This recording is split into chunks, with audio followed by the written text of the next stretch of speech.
Hi, my name is Jim Reinheimer. I'm an educational consultant here at Blast Intermediate Unit 17. Thank you so much for joining me. Today's topic is strategies to engage all learners. I'm going to share my screen with you at this time.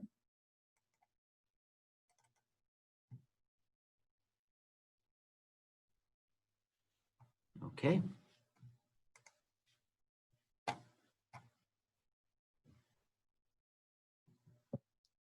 Here is my information. If you have any questions after today's session that you're watching, you could always feel free to please reach out to me at my email address jreinheimer@iu17.org, or you can call my office number extension 323-8561 extension 1049. So next. Today's essential question: how can we as educators help engage and activate the strengths of all students, including students with special needs? So a lot of what I'm going to discuss with you will be some helpful strategies to engage working with all students, in particular students who maybe would currently have an IEP, that would have some special needs and maybe some accommodations. How do we always engage and activate the strengths to bring out the best for them in our classrooms? The opening quote for today is, I found this from Tisha Shipley: allow students free choice of fun ways to learn new ideas and concepts. Children usually choose activities that allow them to engage with their preferred learning style. So a lot of times, you know what, if we can kind of give just that little bit more choice, let them engage with preferred learning style. Some of us maybe would be more of a better learning style than another, and I'm going to share that with you momentarily. Oh, speaking of which, some types of learning styles. So when I just said in the last slide, some of us may be more of an auditory learner. So just by hearing things, we're pretty good at taking in and learning that way, and we can be more engaged that way. Others may be more of a visual learner, where you have to actually see the visuals to help take it in, maybe through two different ways. And also the kinesthetic learner. So maybe you need some form of movement or activation throughout the lessons. So like I said, there's some other areas in there as well. Myself, I find myself more to be a visual learner. So that's like one of my strengths. Also thinking about our students right now, we've also heard this term for many, many years, but I still like to bring it out. And that's the multiple intelligences. So taking a quick look at this here, as far as where does your student fall? Where does your student showcase their strengths?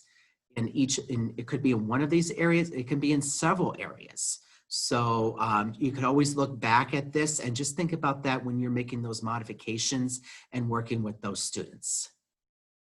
So I have 3 questions for you that I would like to ask. So the first question is, what strategies can you implement to help increase focus for your students in your classroom? So just thinking ahead, is there areas that would be helpful that you would take care of right away, maybe just to help with the focus? Maybe minimizing any additional distractions, maybe.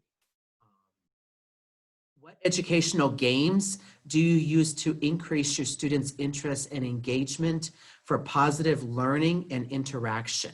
So like I'm thinking here, so like, do you use any specific games that your students enjoy playing? So like, what do you use to help increase their interaction, keep them engaged that way?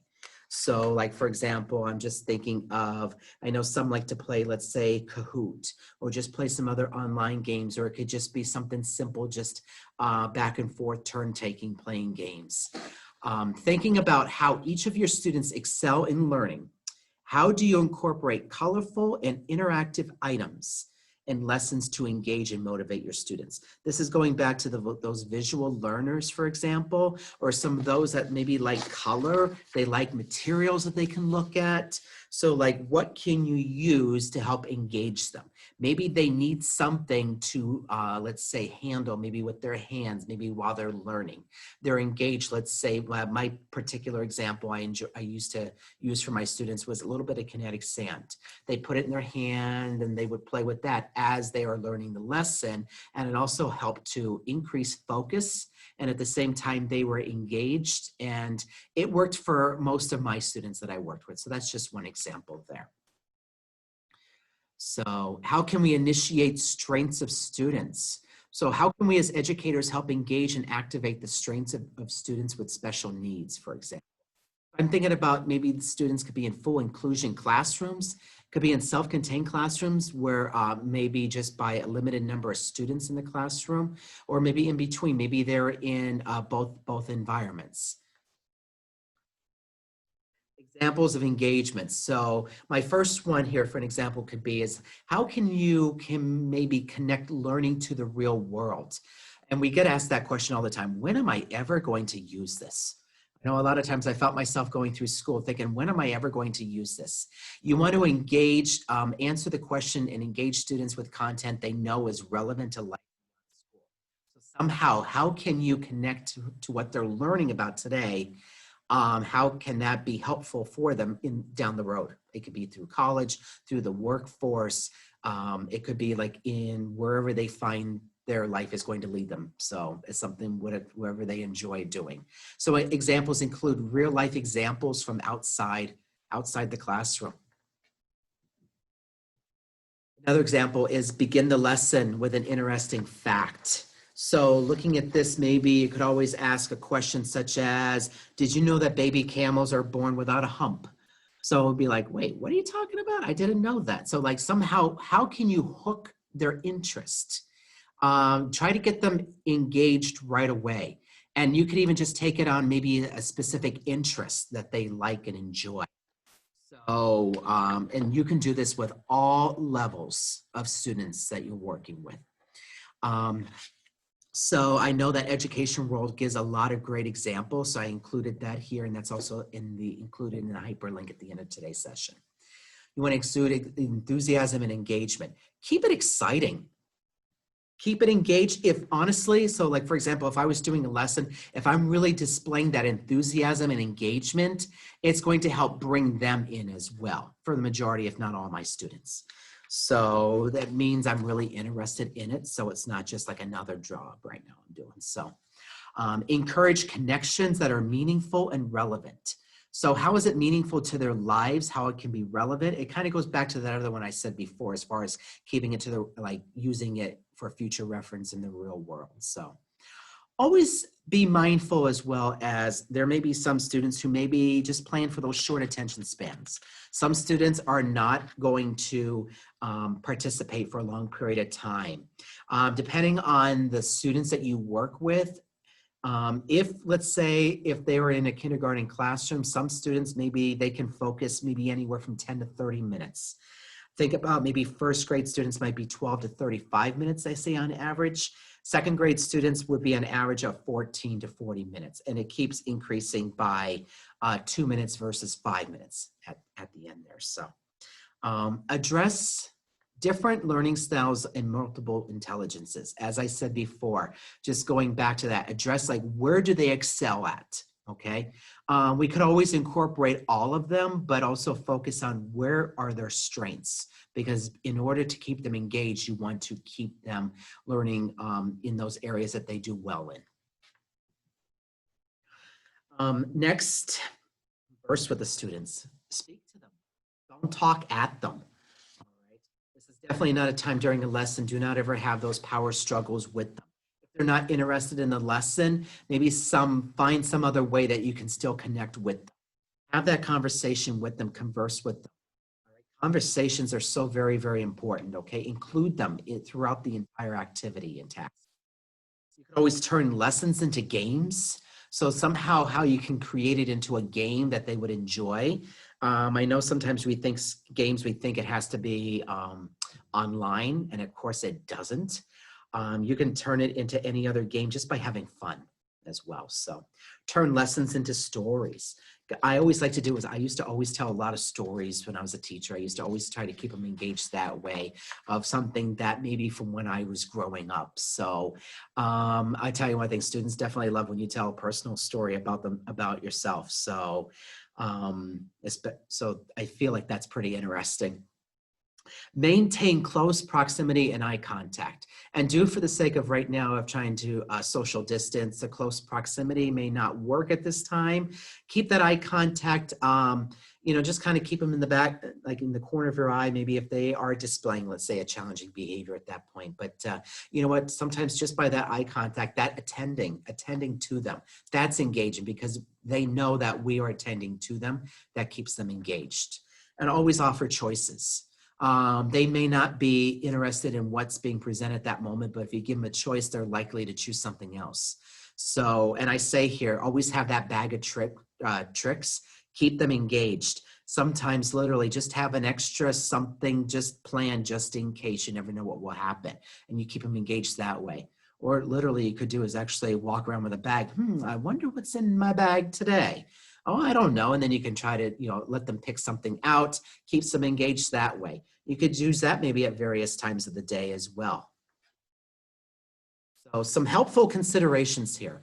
Always discover your students' strengths and abilities. So very, very important.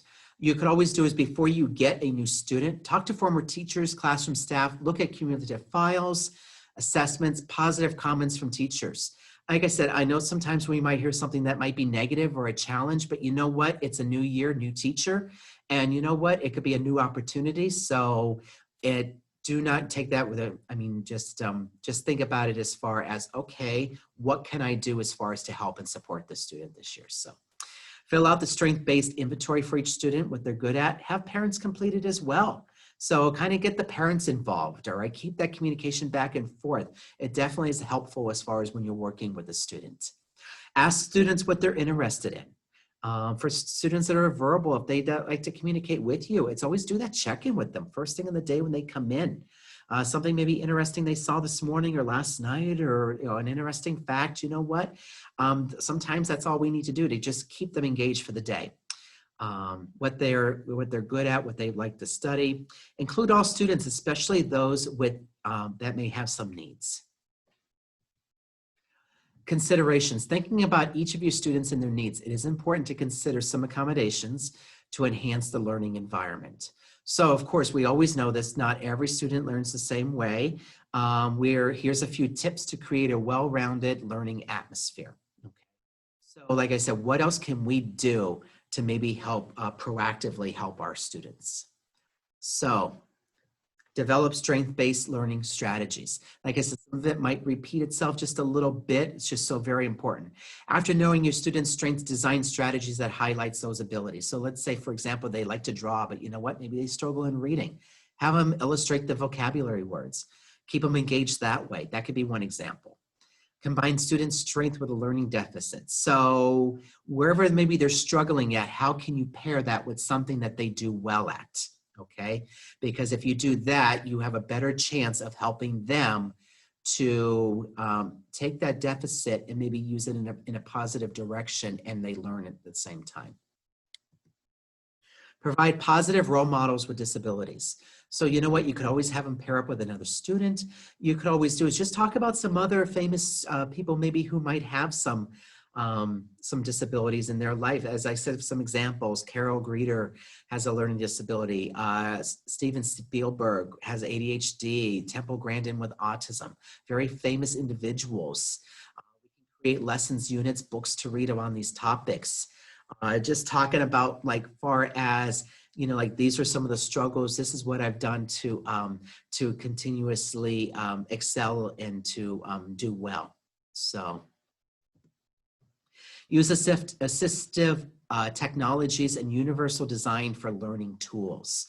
So as we say that, we always say the UDL, all right? So we're including all students in lessons based on including all of their strengths. Use different technology apps that bring out the strengths and gifts for your students.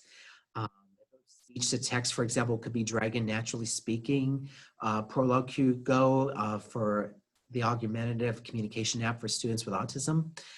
They may enjoy it, but then, like I said, on an iPad, but they struggle with communication. This might be helpful. So this is just one example. There's many out there that you can look at. Help student envision positive future careers. So encourage students to help them make links between their strengths and requirements of specific jobs or careers.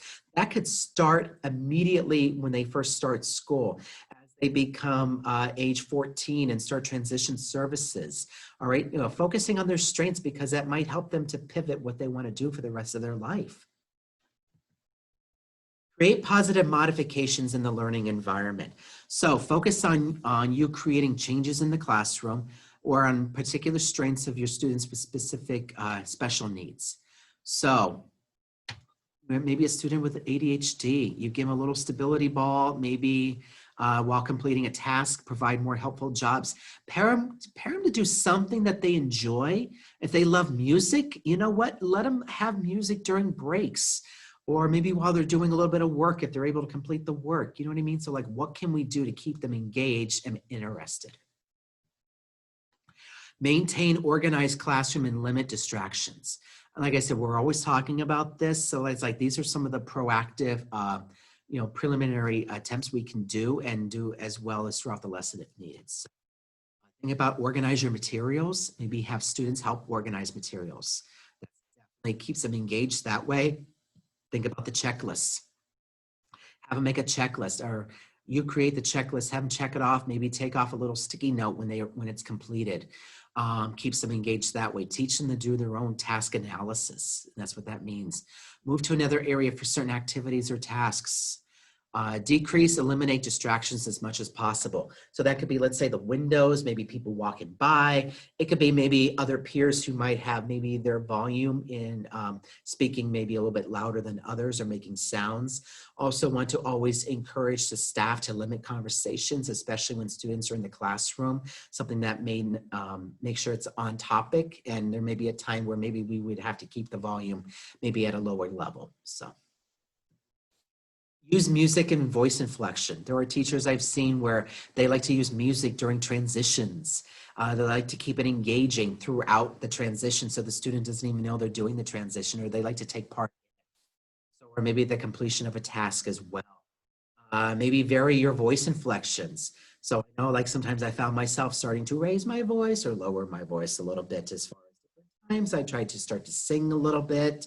I definitely was not fearful. I would definitely sing, and sometimes I would be told to stop singing, so that's okay.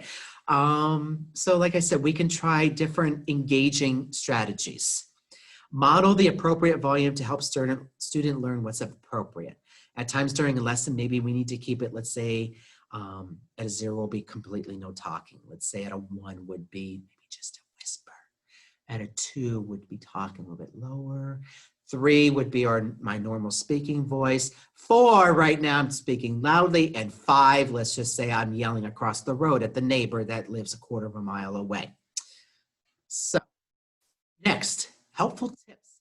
Help break down those instructions into smaller, manageable tasks. So at times, you know what might be overwhelming for the student. Think of some simple, concrete sentences and instructions, written, verbal, visual instructions. Ask for them to repeat, demonstrate for understanding. Keep them involved with it. Ask them, okay? If they want to write it down. So sometimes just asking them, keeping them engaged that way in their learning. Use multisensory strategies. So this could be visual, could be auditory. So what may not be helpful for one student may be helpful for another student. So like I said, it's not just we're using one strategy for all students. We're using basically for each student, we're using a variety of strategies. So create opportunities for tactile and physical cues, gestures, allow students to be part of lessons, be imaginative. So like I said, you can use gestures, you can give them little objects. Like I said, just think about what's appropriate at the time as for the student, and also consider behaviors as well. Give students with special needs opportunities for success. I've said this before, keep them motivated. You know what? If we really show that appreciation, that we really value them, keep them engaged that way. Provide immediate reinforcement, praise for those accomplishments, positive behaviors.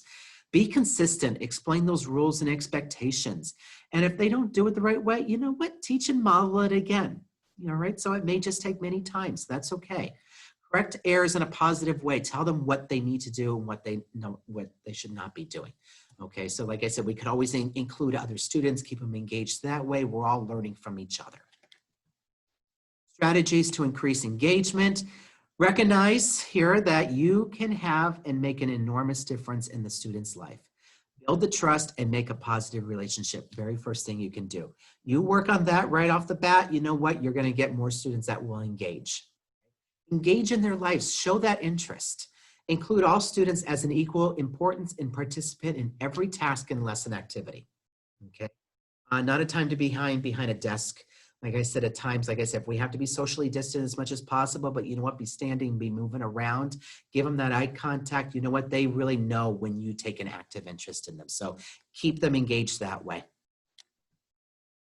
Provide accommodations, supports to help all students, including scheduling. Maybe they need extra time to finish. That's okay. As long as they're definitely showing the interest and they're engaged, allow them to do so. The setting, maybe they like to work alone. Maybe they like to work in a small group or maybe with a partner or a different staff member. Okay, so engage that way. Materials, those visuals, other helpful tools, allow them to have a choice. Instruction, breaking down into smaller parts. Increase interest. Like I said, we have to think about sometimes attention spans. We definitely don't want to lose the engagement. If we have to do small, short little breaks in between, allow that wait time as well. Absolutely. Get them up and moving a little bit, even if it's just in their own space. All right, so be as concrete as possible. For most of our students, especially students with special needs, they may struggle with abstract concepts. So those visuals and pictures and hands-on materials are definitely very helpful. Go step by step, all right? Maybe break longer, new tasks into smaller steps. That's okay. Demonstrate it. Like I said, some may get it sooner than others. That's okay. Help them. Give immediate feedback and communicate with students' parents as well. Keep that communication going. I found that the better communication relationships that I had with the parents that I worked with, the more success I saw with students and more engagement as well. Because we definitely communicated back and forth with each other, what's working, what we can do to support each other. And I can always say incorporate music as well. Some may like it, some may not. Some may like some more of the kinesthetic activities as well. Some may not. One last but important strategy, no matter what, patience. Taking a deep breath. Sometimes we need to do that. Patience, all students can be unpredictable in learning styles. Sometimes it might just be the day. There might be a lot going on. Accommodations and may display some challenging behaviors. So if we start to see some triggers and signals begin to happen, keep in mind the student may be frustrated or trying to communicate with you instead of purposely being non-compliant. So there may be another need going on. So remember to support and address any concerns. If needed, temporarily offer help, resume the lesson. At times, maybe this might not be the right time. You know what, check and make sure they're okay, because I guarantee they will remember how you treated them when maybe they were struggling. So it may be not the time, maybe they're engaged, but if they know you care, that may also help keep them engaged at a later time when they're ready. So again, and leading into this, I just wanted to add in the term many of you have heard about neurodiversity. So we think about, consider the strategies we use to engage all students by focusing in terms of diversity rather than disability. By using a more positive approach, using varieties of accommodations and strategies, we build on students' strengths. We help out students with special needs achieve success in the classroom and in today's world. So focus on what they're good at. Focus on diversity rather than a disability. What are their strengths? What do they like to do? All right, we think about this, it helps them to maybe even start self-advocating for themselves, their interests and what they would like to do. So we're definitely by that far as showing that engagement and helping with their interests. So thank you so much. Final quote is, tell me and I forget, teach me and I remember, involve me and I learn. You know what, I've heard this quote many times. I looked back at this again before while I was creating the session. So very important. Keep them engaged, keep them involved. They will learn. Okay. So again, other helpful websites here. You can always take a look at these. You just have to click on the link as well. Do to Learn, Classcraft, Education World. And again, I just want to thank you for attending today. Have a nice day. And like I said, just keep checking out the Online Learning Hub for continued updates on more additional strategies as well as other webinars that you can attend. So again, thank you so much for attending and have a wonderful day. Thank you. Bye.